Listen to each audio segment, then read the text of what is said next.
Hello everyone. Welcome back to SP Economics videos for learners. Okay, dear students. So here we come the third important presentation of data. So this is diagrammatic presentation of data. So this is the third method of presenting data.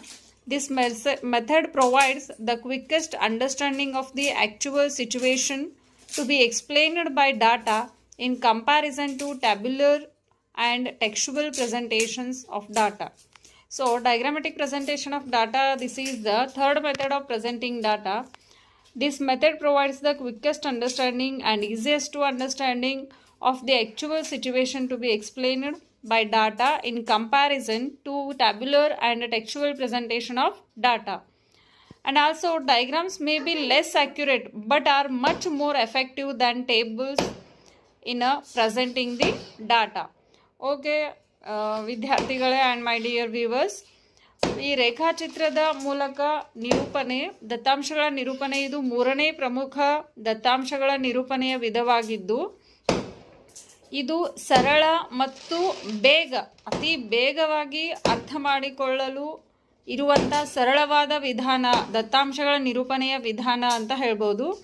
ಇದು ವಿದ್ಯಾರ್ಥಿಗಳಿಗೆ ಅರ್ಥ ಮಾಡಿಕೊಳ್ಳಲು ಮತ್ತು ತಿಳಿದುಕೊಳ್ಳಲು, ಸರಳವಾಗಿ ಮತ್ತು ಸುಲಭವಾಗಿ ಅರ್ಥೈಸಿಕೊಳ್ಳಲು ಸಹಾಯಕವಾಗುವ ದತ್ತಾಂಶಗಳ ನಿರೂಪಣೆಯ ಒಂದು ವಿಧಾನ ಅಂತ ಹೇಳ್ಬೋದು.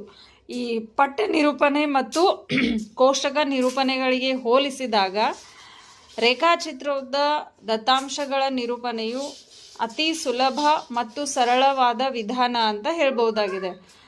ಅದರ ಜೊತೆಗೆ ರೇಖಾಚಿತ್ರದ ಮೂಲಕ ದತ್ತಾಂಶಗಳ ನಿರೂಪಣೆಯು ತುಂಬ ಪರಿಣಾಮಕಾರಿಯಾಗಿರುತ್ತದೆ.